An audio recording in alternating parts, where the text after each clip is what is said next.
गर्मियों के मौसम में हमारे जिस्म में पानी की बहुत ज़्यादा कमी हो जाती है। तरबूज का फल अल्लाह की एक ऐसी नेमत है जिसमें पानी वाफर मिक़दार में मौजूद होता है। इसे काट के तो हम खाते ही रहते हैं, लेकिन इससे बहुत मज़े के ड्रिंक्स भी बन सकते हैं। अस्सलाम वालेकुम my YouTube family, welcome back to my channel Food Hut. आज की वीडियो में मैं आपके साथ तरबूज के एक ऐसे शरबत की रेसिपी शेयर कर रही हूँ जो बहुत मज़े का बनता है। इसे मोहब्बत का शरबत भी कहा जाता है। बहुत ही रिफ़्रेशिंग और हेल्दी है ये। तो आइए इसे बनाना शुरू करते हैं। यहाँ पर मैंने तरबूज़ लिया है। तरबूज़ आपने पका हुआ लेना है और मीठा भी होना चाहिए। वैसे तो इस शरबत में तरबूज़ को बीज के साथ ही इस्तेमाल किया जाता है, लेकिन मैं इसके बीज निकाल दूँगी ताकि बच्चे भी इसे पी सकें।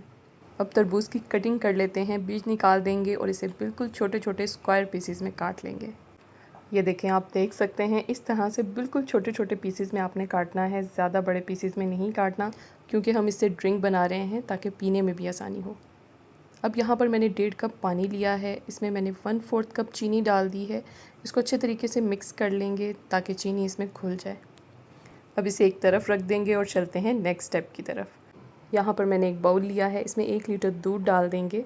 कोई सा भी दूध आप ले सकते हैं, घर का बॉयल किया हुआ दूध भी ले सकते हैं या फिर टेट्रा पैक वाला भी इस्तेमाल कर सकते हैं। इसके बाद जो हमने चीनी को घोल के शुगर सिरप बनाया था वो भी इसके अंदर डाल देंगे।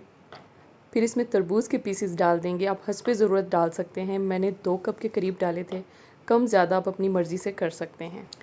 अब इसे अच्छे तरीके से मिक्स कर लेंगे और फिर इसमें डालेंगे जामे शीरी। मैं यहाँ पर आधा कप जामे शीरी डाल रही हूँ। आप कम ज़्यादा कर सकते हैं अपने हिसाब से, लेकिन अगर इसी रेसिपी को फॉलो करेंगे तो आधा कप काफ़ी होगा। आप चाहें तो रूह अफ़ज़ा भी डाल सकते हैं, दोनों का सेम टेस्ट आएगा। अब इसे अच्छा सा ठंडा करने के लिए मैं डाल रही हूँ इसमें आइस क्यूब। ये शरबत ठंडा ही अच्छा लगता है, इसलिए आपने इसे बहुत अच्छे तरीके से ठंडा करके ही सर्व करना है। बहुत ज़बरदस्त मज़े का ये शरबत बनता है और गर्मी के मौसम में ठंडा ठंडा बहुत मज़े का लगता है। आपने रेसिपी को ज़रूर ट्राई करना है और मुझे फ़ीडबैक देना मत भूलिएगा। उम्मीद करती हूँ आज की ये वीडियो आपको अच्छी लगी होगी। वीडियो पसंद आई है तो लाइक करें, फ्रेंड्स के साथ शेयर करें। मेरे यूट्यूब चैनल फूड हट पे अगर आप नए हैं तो इसे सब्सक्राइब कर दें और साथ लगे बेल आइकन को भी प्रेस कर दिया करें ताकि मेरी हर वीडियो का नोटिफिकेशन आपको मिल सके। मज़ीद अपडेट्स के लिए मुझे इंस्टाग्राम पे भी फॉलो करें। अगली वीडियो में मिलते हैं किसी नई रेसिपी के साथ। अल्लाह हाफ़िज़।